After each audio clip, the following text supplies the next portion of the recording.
We do have bill introductions yet for today, the last day for bill introductions. And we do have a senator in the room, Senator Shane. Welcome to local government. Happy to be here. Thank you, Madam Chair. Would like to introduce two bills today. The first is 25 RS 0586. This is an act concerning cities relating to unilateral annexations, imposing restrictions on such annexations. And we go ahead and do your second one. We take them all in. Sure. Doug. And the second is 25 RS 0598, an act concerning cities and counties relating to the issuance of building permits. All right, wonderful. And with that objection, we'll take those in and we'll see if we can get you on the schedule. Thank you, Senator. All right, well, we have one bill on the agenda today, and this is Senate Bill 37, repealing the 3-mile extraterritorial planning and zoning authority for cities. So, Charles, can you give us a bill brief? Thank you, Chairman, members of the chairperson, and members of the committee. I'll be brief because I know there are many people who want to testify today. So, as the Madam Chair indicated, this bill terminates the authority of a city to extend subdivision regulations to an area 3 miles outside the city limits. So if you take a look at the bill before you, the stricken language you can find right on the first page, lines 11 through 15. Just kind of going through the bill, I would direct the committee's attention to subsection B there, which basically talks about what subdivision regulations include. There's a list there, lines 18 through 32. Turning the page on the bill, the other text in this statute, which isn't changed, but in this statute pertains to the process for adopting subdivision regulations, requirement for a hearing, notice, and these subdivision regulations are adopted by a planning commission, which can be either city or a county or joint. And then the regulations go to the governing body of the city or county, and then the governing body makes the decision. So those provisions are contained in the statute that is being amended today, but as far as the amendment itself, it just is striking language on that first page in subsection A. This bill also repeals 3 additional statutes, and those are contained, those are attached to the my bill brief. The first one of those is 12715B. That pertains to the requirements for zoning of land outside city limits, the conditions and limitations. And if you take a look at that, you'll see that it provides authority to a city to adopt zoning regulations in that 3-mile area if there are a number of conditions. 1, the city has to establish a planning commission. 2, there has to be a comprehensive plan adopted by or recommended by the either the city or county planning commission and approved by their respective governing body. 3rd, there has to be the county has to specifically have excluded the land from county zoning regulations or doesn't have zoning regulations in effect, and there's a provision that the city has to notify the Board of County Commissioners. So that statute is repealed. The second one that's repealed is 121715C, which basically just provides that if a city is going to exercise the authority, it just references certain statutes that the city has to follow. The third statute that is repealed is 12715D, and that pertains to authority of the city located outside the city limits, and that statute basically provides that the city zoning regulations and authority of the city to adopt zoning regulations for land outside the city terminates if the county places in effect zoning regulations governing the same tracts of land. So that statute is repealed. That is what the bill does. Stand for questions. I think committee will move right into the proponents and opponents answering a question. So thank you, Charles, for that overview. And do I see Senator Clues in? He was trying to come in from another meeting, so if he comes in, we'll slip him in order here, but we'll start with our legislators. Welcome to the committee, Representative Corbett. You're first on the list. Oh, you're welcome. And since we have 14 people speaking, it's limited about 3 minutes, so we'll give you a heads up. Okay. I didn't get these in your packets. Could I pass these around? Yes, Randy can help you there. Yeah. Thank you, Ken. Good morning, Chairman, colleagues. I'm here to support Senate Bill 37. And basically what that does, there's thousands of people, and inside the circle, they have to get their building permits. Everything they need to do to keep their place there, the city tells them what to do, and none of these people can vote for anybody in the city. And this is an opinion from an Attorney General. It says, before granting municipalities the authority, the legislature should be carefully and consider the effects of such law on county residents who cannot elect city leaders. And it goes on and says, this could easily be overturned possibly, but it's serious. Our country's set up, vote for who you can vote for, and it's not right. So I'll take questions if you want. Well, thank you, Ken. I think we'll save questions till everyone, all the proponents are finished, and we'll come back to you, so don't leave. Okay. And you were way under your 3 minutes, too.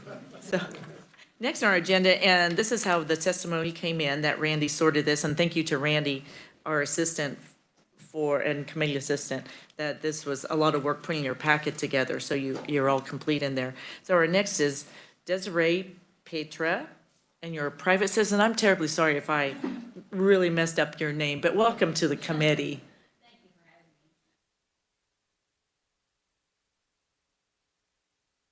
me. And I stand against the 3 mile zone completely. In some of the testimony from the Kansas League of Municipalities that has been submitted a couple of years ago, they stated that our county has the power to overzoning. They don't. What we had was an interlocal agreement, and the interlocal agreement, all it did was provide for an advisory board. That advisory board was they were appointed people. They were not elected, and they could not vote. When it comes down to it, we have five city commissioners, 3 county commissioners. Well, we are outvoted. We have no one to represent us. I've heard that we are dependent on city services. We aren't. There's rural power. We have our own water wells. We have our own septic systems. They claim, even, police and that, but we have our own sheriff. EMS services, it was revealed to me that our county pays 70% of the EMS services, but only uses 30% of it. The rest of it is in the city. So we are independent. We have our rural life. We don't need the city life. And we don't need to be told how to live. We want our freedom. So anyway, and that's why I am standing up here today to, fight for my right to live under the Constitution that gave us a republic where we have a right to speak and live freely. So anyway, and yesterday in the hearing, they talked about this. They wanted it to go to an interim hearing, a committee of some sort. And I totally disagree. I don't think that's appropriate. You are all legislatures. We're dealing on a constitutional issue here. I don't think that needs to be decided by a group of attorneys or whoever. So, and that's, my testimony has been submitted and it's on the record, and there's more in there. Lots of examples of city abuses to the county residents. So, thank you. Thank you, and we do have your testimony in our packet that we can read it, and so sorry, the time shortage where we have, and you did. Next on the agenda is Beth Salmons, actually one of my constituents from Senate District 36. Welcome to the committee, Beth. Very much. Thank you for hearing us and giving us this time. I'm here as a proponent for the repeal of this 3-mile zone. I'm just going to read the first paragraph of this Cato Institute's Handbook for Policymakers. It's a quote. You can read the whole thing in my testimony, but America's founders understood clearly that private property is a foundation of not only prosperity, but of freedom itself. Thus, the common law, state law, and Constitution, they protected property rights, the rights of the people to acquire, use, and dispose of property freely. With the growth of modern government, however, those rights have been seriously compromised. Unfortunately, the Supreme Court has yet to develop a principle, much less comprehensive theory for remedying these violations. That failure has led to the birth of the property rights movement in the state after state.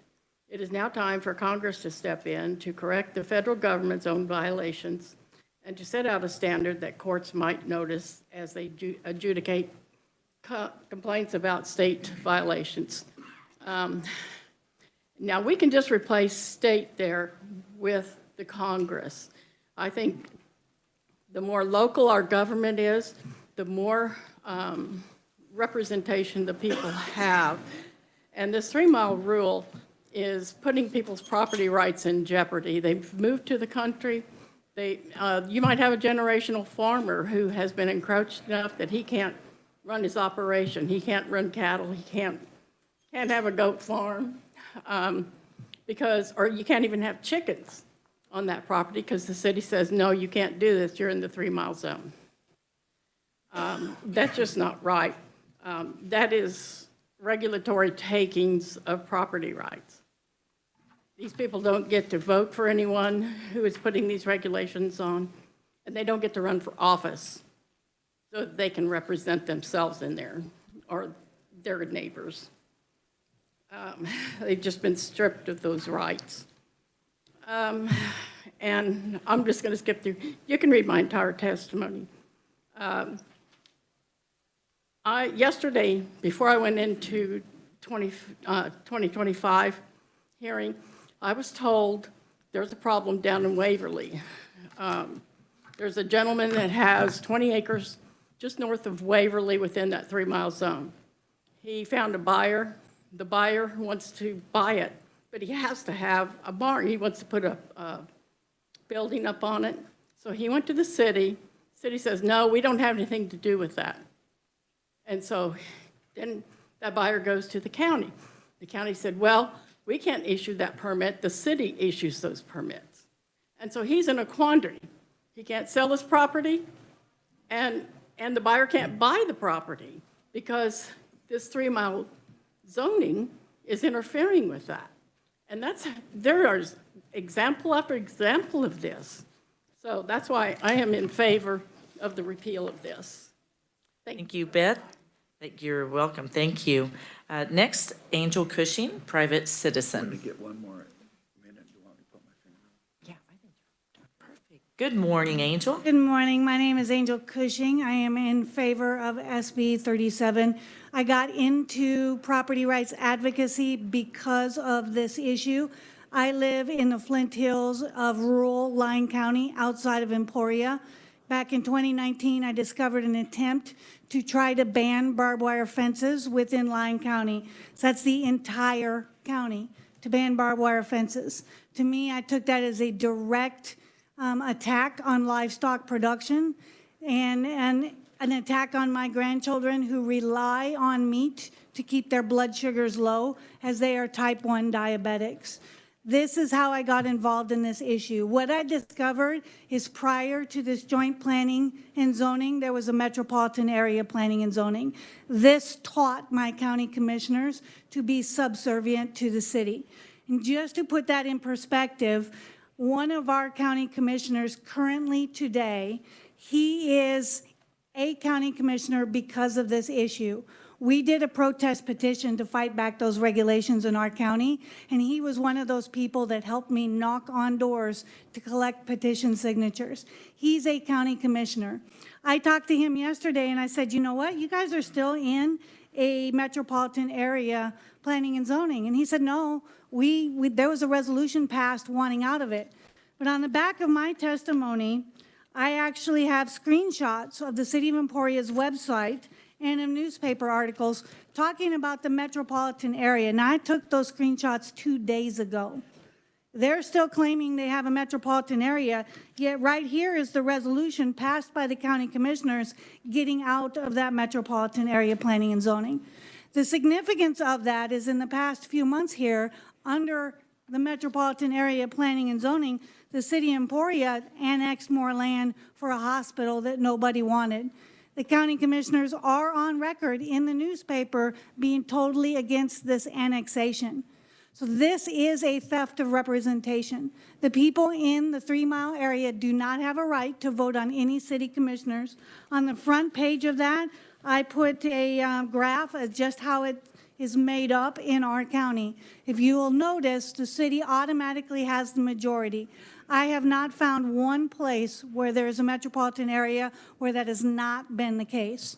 The city has a majority, and you'll notice that Kansas law only requires 1 or 2 people from that 3 Mile area actually be on these boards. In fact, for board members, it only requires 1 person.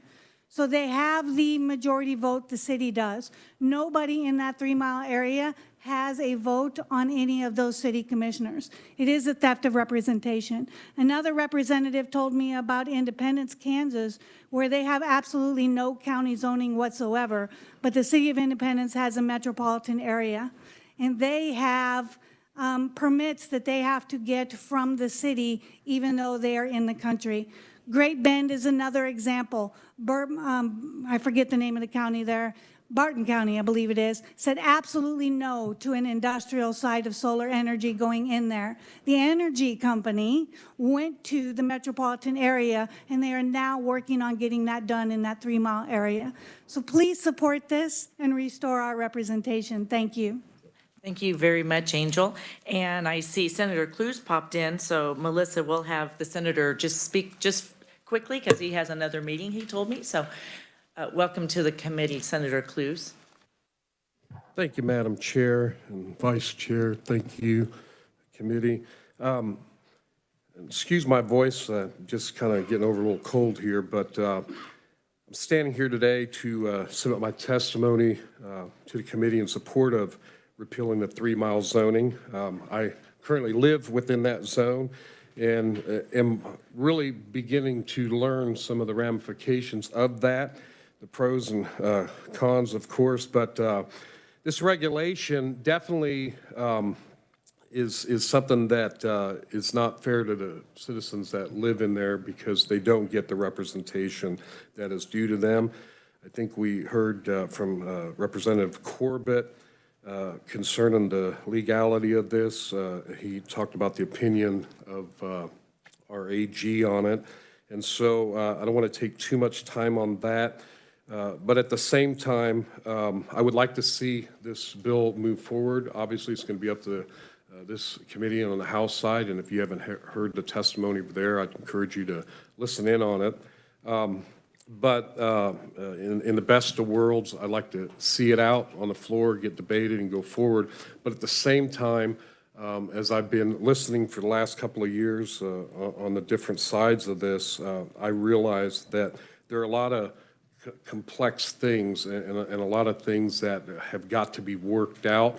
And so I would say at the least that we would, and I would be supportive of some type of a special committee to work through, but at the end of the day, this is something that needs, I would say, a legislative fix, and I'm hoping we can do that, not have to deal with courts over this issue. But thank you, and I'm sorry I'm on the run, and sorry I was late. I was in another meeting, so.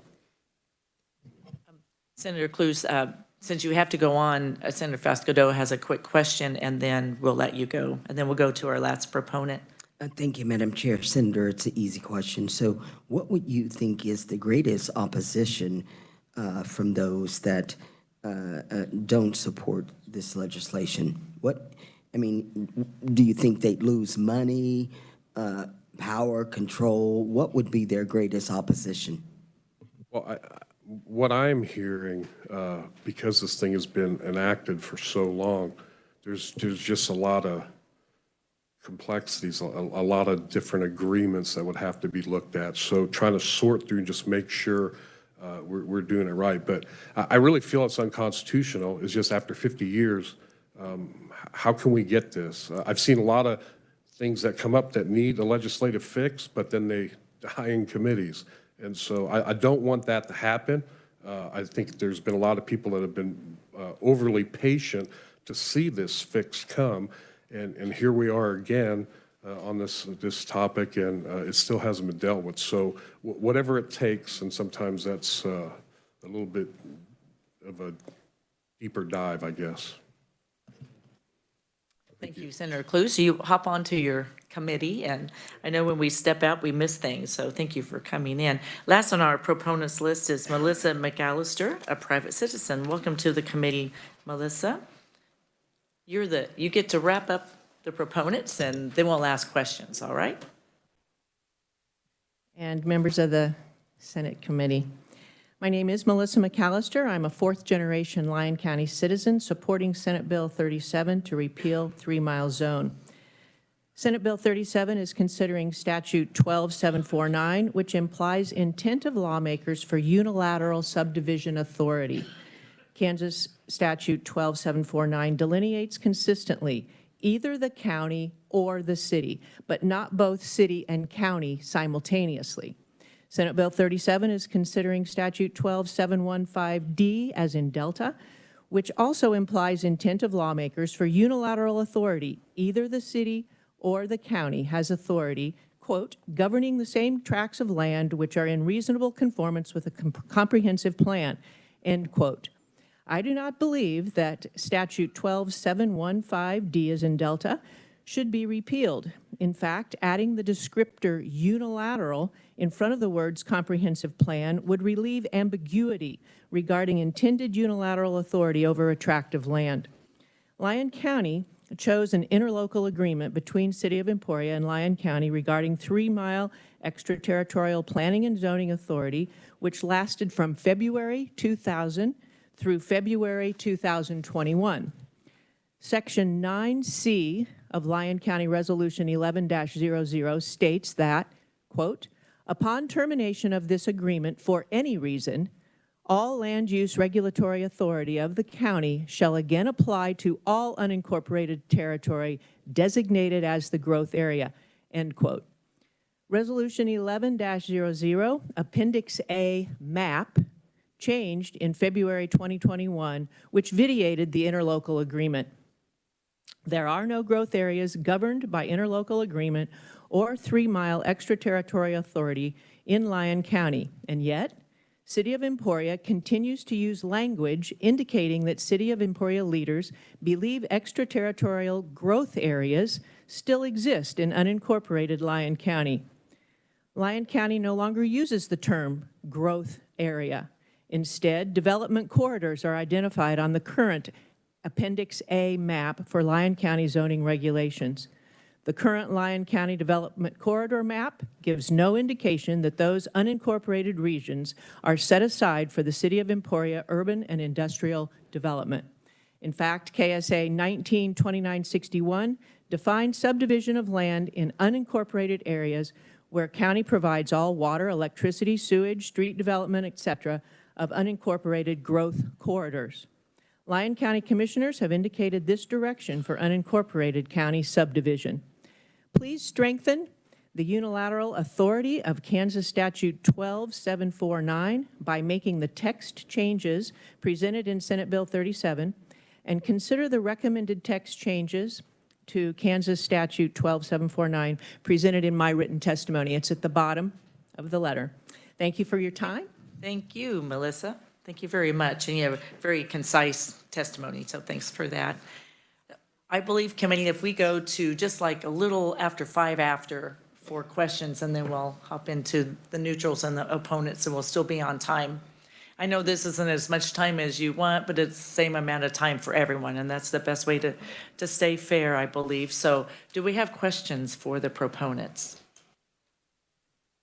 Okay, well, thank you very much. And so let's move on to the opponents. And first on the list, we have Dan Warner, Planning Division Director, City of Topeka. Welcome to the committee, Dan.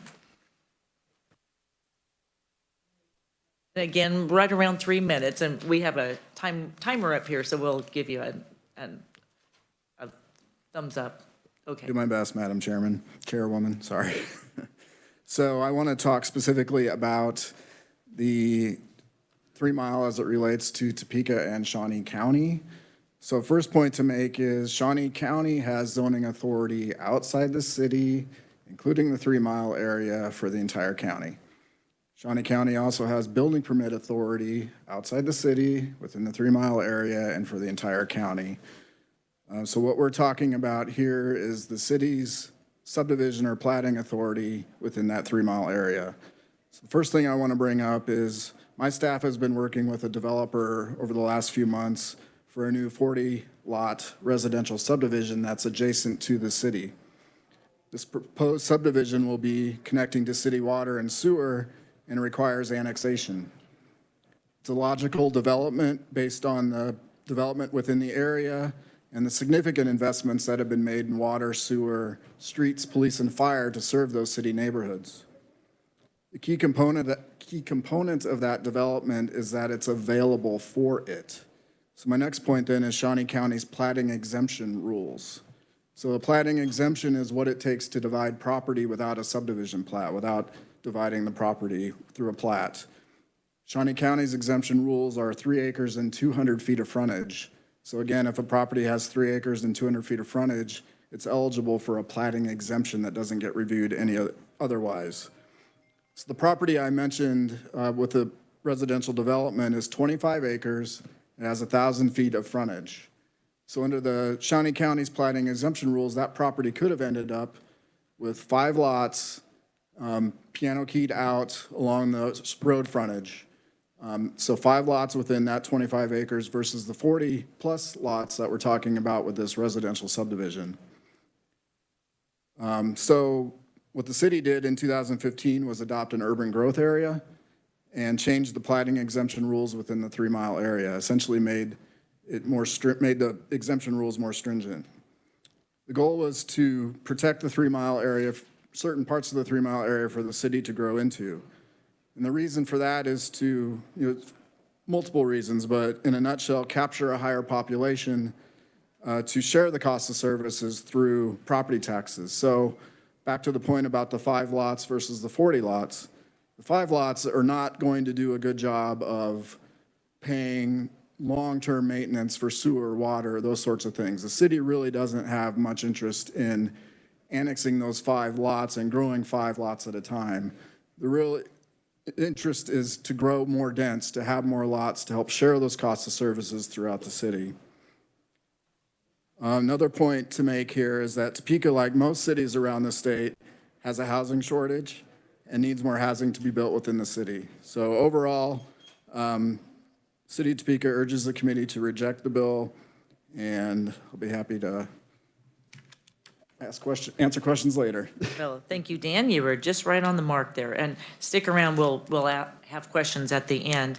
Next, we have Kimberly Swati, Kansas Municipal Utilities. Do I see her in the room? There you are. Couldn't see you back there. Welcome to the committee, Kimberly. Good morning, Madam Chair and members of the committee. I do appreciate the opportunity to testify before you in opposition to Senate Bill 37, and not discounting anything that the proponent said, but I do want to offer a slightly different perspective on behalf of the municipal utilities. So we are the association that represents the 118 community-owned electric utilities, the 60 or so community-owned natural gas utilities, and all of the cities that own their own water and wastewater system. So from our standpoint, being in the utility space is entirely driven by stability, and it is also entirely driven by statute and service territory. So our service territory is defined. We know exactly what addresses we can and cannot serve You can pull of those maps at the Kansas Corporation Commission for the electric utility and the natural gas utility. The water utility and the wastewater utilities are handled a little bit differently, but it's very clearly defined. It's within city limits and then the 3-mile radius outside city limits. So a change like Senate Bill 37 would have significant unintended consequences on utility services around the state. In both our urban areas, the Kansas City, Kansas Board of Public Utilities is our largest electric utility in the state. The city of Wichita is our largest water utility, but we also serve communities. The average electric size is a community of 848. We also have communities like the city of Radium with around 9 meters. So we do have that blend of both urban and rural communities, and so that's why we do have concern about the changes to Senate Bill 37. And then the one other point that I would make is that investment in infrastructure is not a 1 to 2 to 5 year planning horizon. It's a 5 to 10 to 20 to 30 year planning horizon. So we are constantly looking out, and particularly on the water side, out 50 some odd years in exactly how we plan, and then what upgrades need to be made to the system. We have to address the federal mandates that come down when we're talking about our water and wastewater systems and the electric side. That drives investment in new generation and new pipes and new power plants. And that all costs a lot of money. So, I mean, a tremendous amount of money, and that cost is only going up. And so if there are changes to the 3-mile zone, it could have, an unintended consequence on the rates of those existing customers and then customers in the future. So we would just urge some additional thought about what it is, the unintended consequences of Senate Bill 37. And perhaps an interim is the right route. So we'll see. Happy to stand for questions at the appropriate time. Thank you, Kimberly. Next, we have Trey Cocking, City Manager, Emporia. Trey, hello, Trey. Welcome to the committee. Good morning, Madam Committee Chairwoman, committee members. Honored to be back in your committee again. It's been a couple of years. I want to talk about Emporia, Lyon County, why things are working the way they're supposed to. Simply, we did a joint comprehensive plan. For whatever reason, it was not well received, especially outside the city limits. The county commission did not want to continue with the 3-mile zoning, and because Lyon County is zoned, because we did not get an agreement, we no longer zone outside the 3 miles, or we no longer zone outside the city limits. So the process works. The county commission decided that they no longer wanted us to zone outside the city.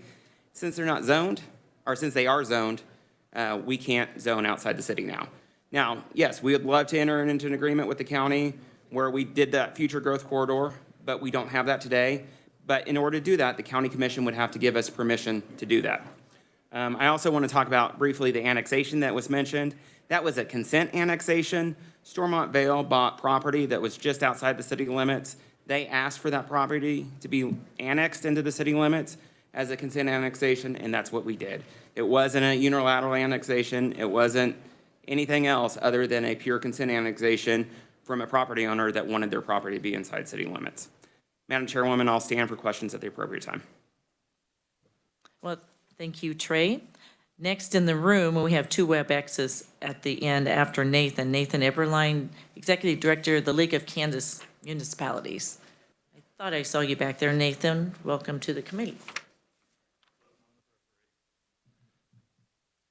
Good morning, everybody. My name is Nathan Eberlein with the League of Kansas Municipalities. Grateful for the conversation today and sharing your time.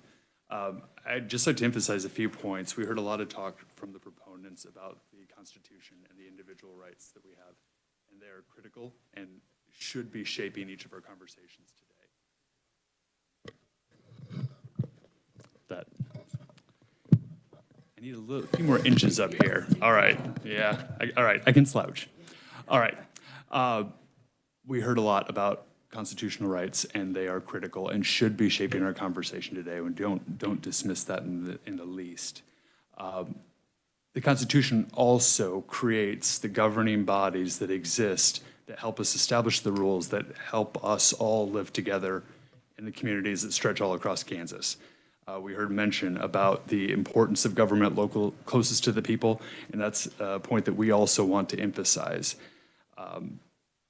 I'm happy to dig into the specifics of this bill, but we have empowered our cities and our counties to work in conjunction with the state.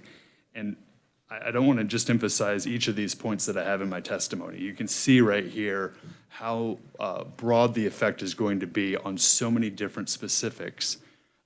But I'd also encourage you to pull up the statute itself and just look at the breadth of content that if we change this with the single stroke, how far-reaching those effects are going to be. Lastly, I'd like to call attention to my counterpart at the County Association, who you'll hear from in just a bit. Kansas Association of Counties, Jay Hall, we've been discussing this matter for a significant amount of time now, and we want to be a part of the conversation. I'm not here opposing to say that there aren't changes that need to happen, but this is not something that should be happening with a single strikeout of something that has governed Kansas for decades. We need to study it. It needs to be narrowly tailored, refined, and make sure that we don't have unintended consequences. Our request is for an interim study, and if there are any other specifics that we can address, happy to provide it. Thank you very much, Nathan. Thank you. We do have two people on WebEx. David Dilliner, City Manager, City of El Dorado. Are you with us, David? Yes, I am. So you go right ahead, David. You have just around 3 minutes before we start with questions. So you go right ahead. Welcome to the committee.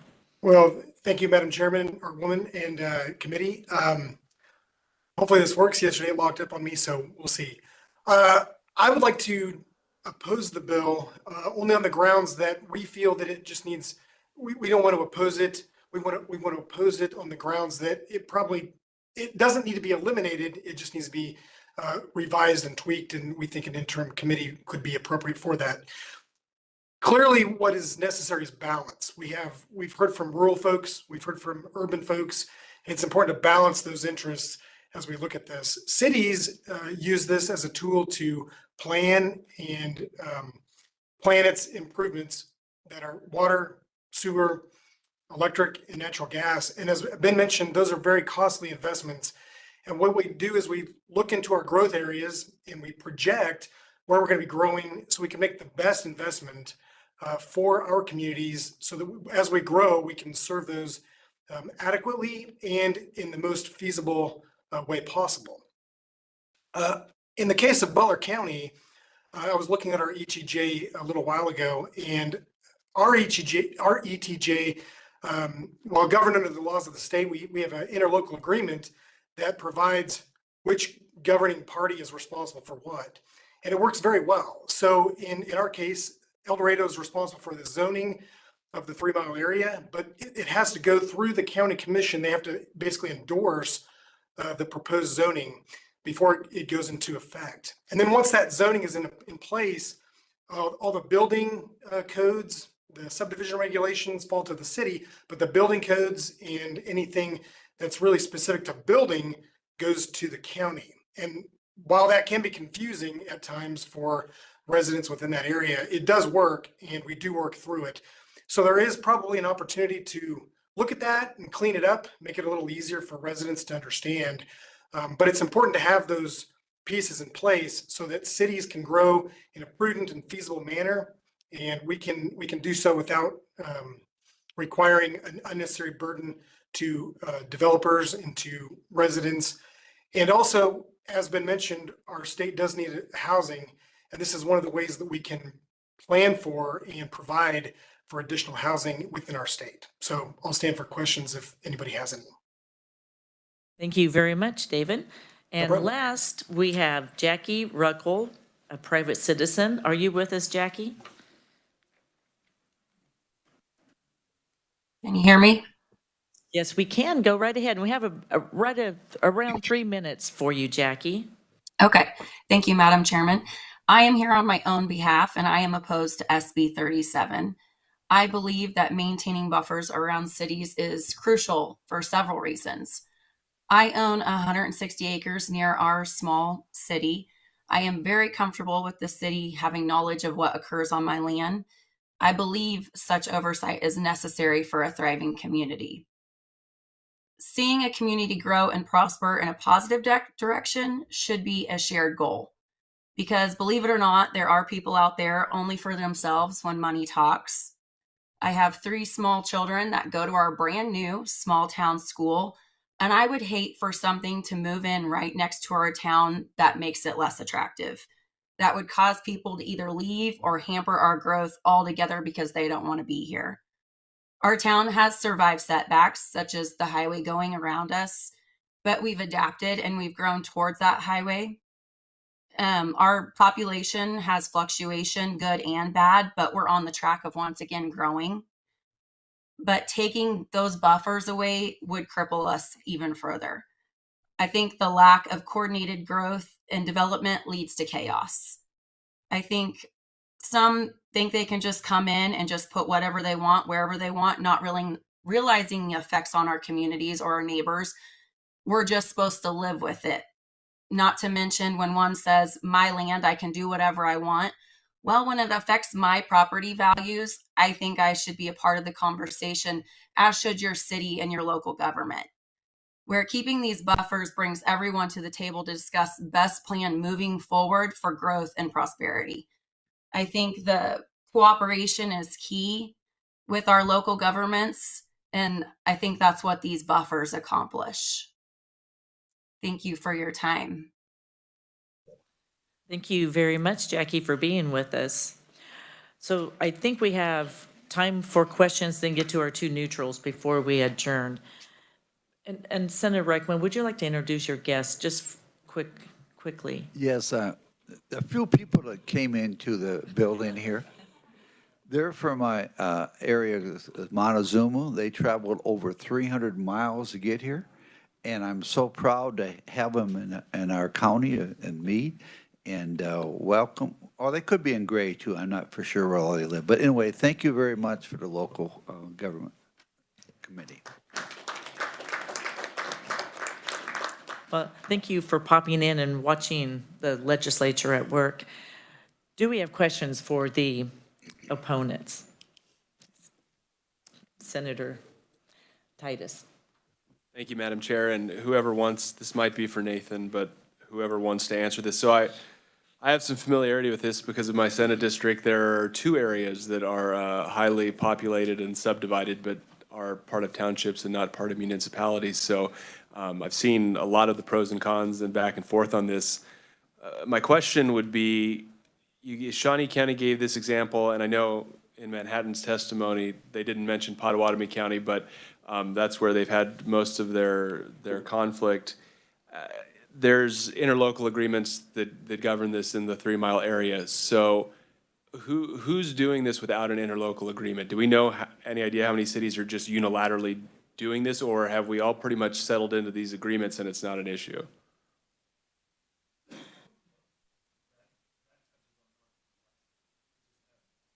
Sorry. That touches on part of the complexity. We do have such wide variety in how the cities and counties are working together.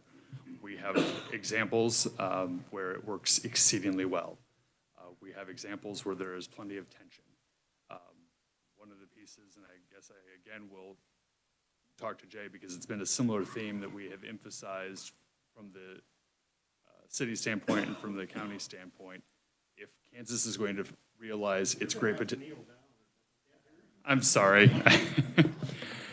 If we are going to fulfill our great potential in this state, we need to have each of our bodies working together. And again, to your point, there are examples where we have not seen that be what it needs to be, but we'll continue hoping to work through it. Senator Claes. Thank you, Madam Chair. If you want to stay up there on your knees, that would be great.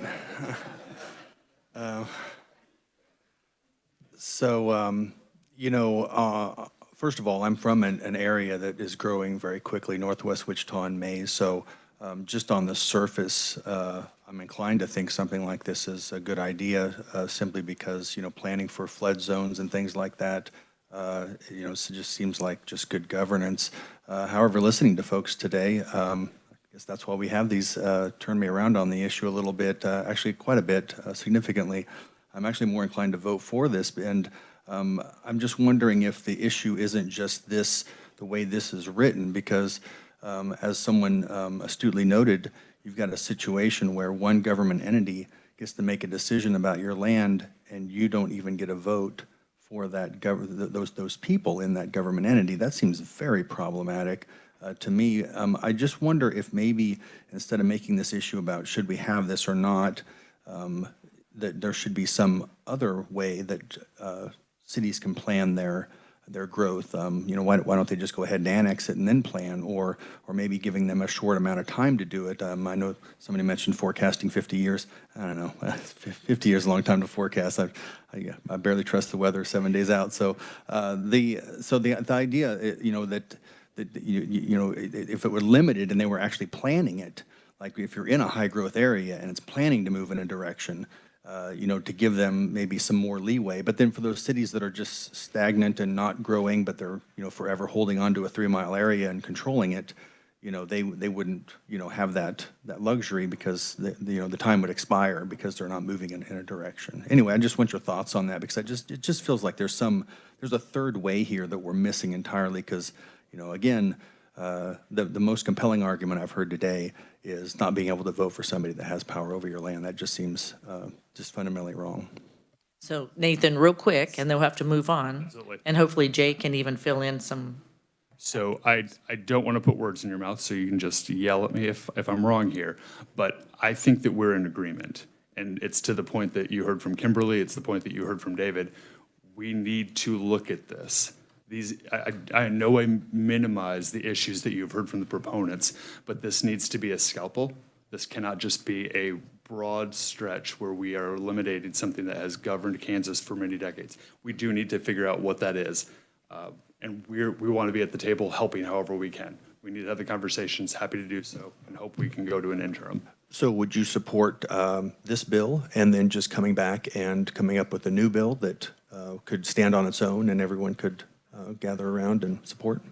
There's a reason I'm not a neutral conferee. I oppose this bill as it is written. If we're going to do something, it needs far more refinement. We're happy to have those conversations, provide you whatever information you need, but this is not that. Thank you, Nathan. So let's move into the neutrals and save a few minutes for questions. We have Mike Taylor, Kansas County Commission Association. Mike, I thought I saw you back there. Welcome to the committee. About 3 minutes or quicker, so if we have questions for you. Okay, thank you. Good morning. Mike Taylor, representing Kansas County Commissioners Association. It is an organization of 360-plus elected county commissioners in all 105 counties. We're Republicans, Democrats, rural, urban, so it's a very diverse group of locally elected officials, which is why I'm testifying as neutral, because as you can imagine, with a group like that, there is a mix of opinions based on counties.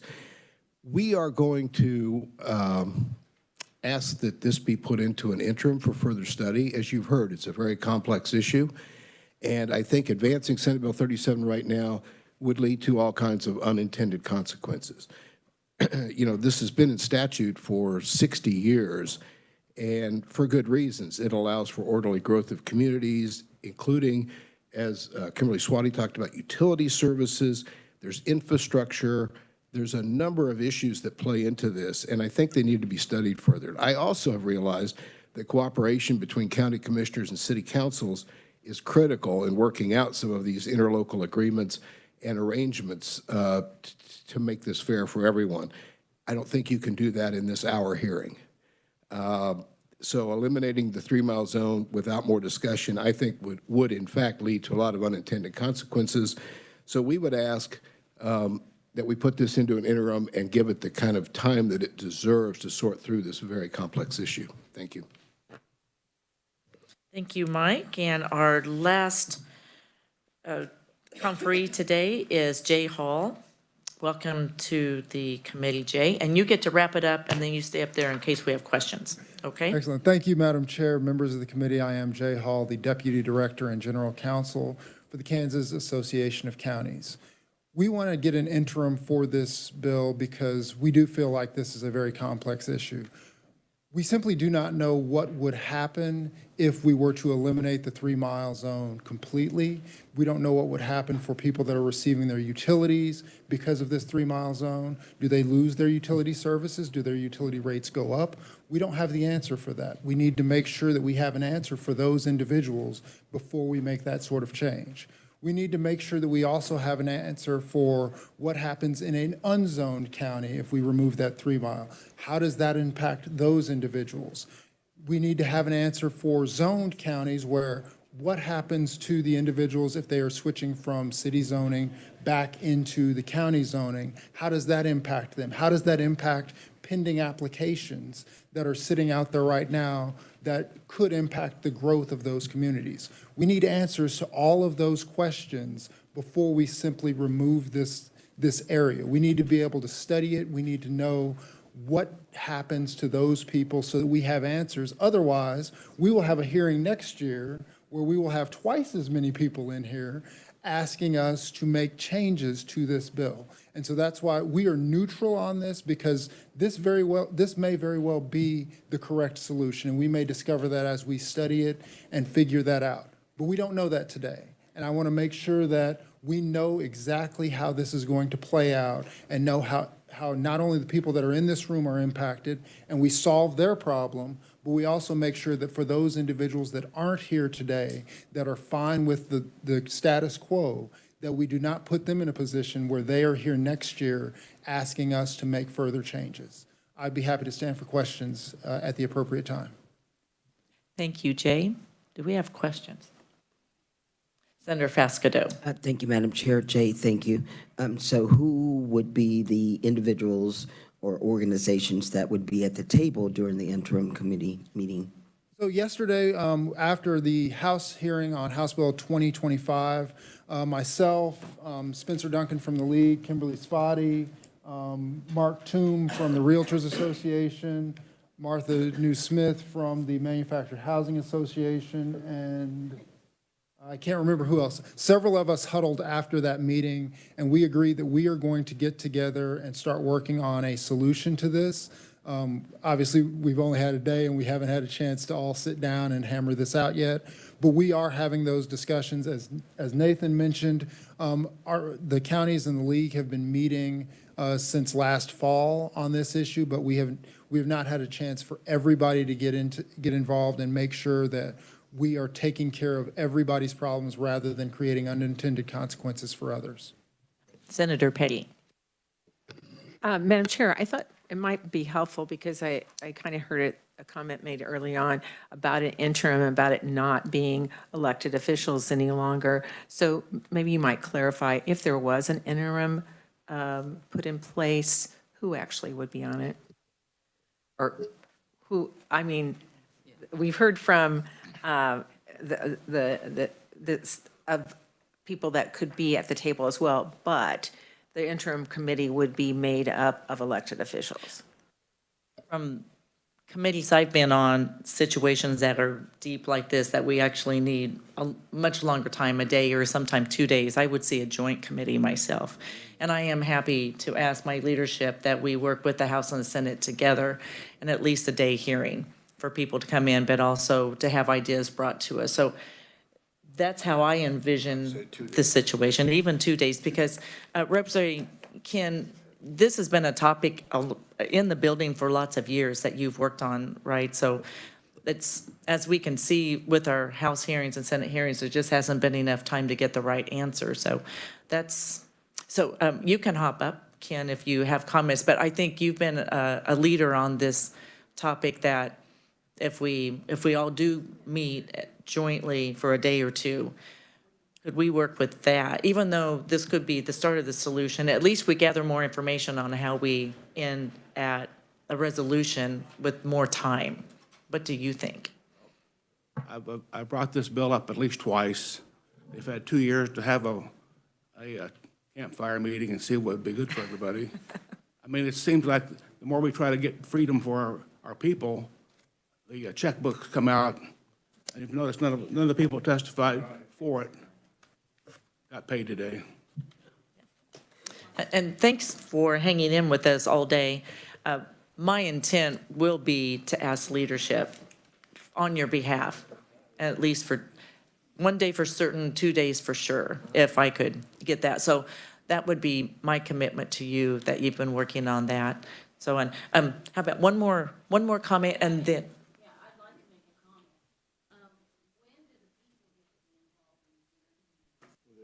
Yeah. This- And you would be able to come up just like you did with this. It's just a much bigger committee with House and Senate and still speak your mind too, just like you did today. And yes, Beth. Oh, yeah. Well, wonderful. Well, welcome to the committee. Oh, here. She can wave and, well, I think we're, stand up and say hello to us. And it's, so sorry, we have to get to our next meeting, but it is nice to see you in the audience and how we continue this. And state your name for the record, that Randy can get you in the minute. Potawatomi County Commissioner. And the uniqueness of my concern here is that we are in an adjoining city of Manhattan that is not in our county, and it comes across with the chance of annexing our industrial park, the management that we do of the developments in our county, our bonding rating, if they take and put their debt on top of the people that are on our side. These things are complicated. I'm not going to be too large, but having those issues that maybe the 3 mile does not apply across a county line unless it's discussed, agreed, and how do we pay? They don't have a sheriff in their county, but we pay, the city pays 80% of Riley County's police force, so we are helping to pay for that, and there's just got to be a dialogue before we are put into that situation. Thank you for listening. And I think that's a perfect way to end, Commissioner. We need a dialogue, and 55 minutes just doesn't seem to do it justice. So we'll close the hearing on Senate Bill 37, and thank you, everyone, for coming in, our guests, but also our conferees. Thank you very much. Thank you, Madam Chair.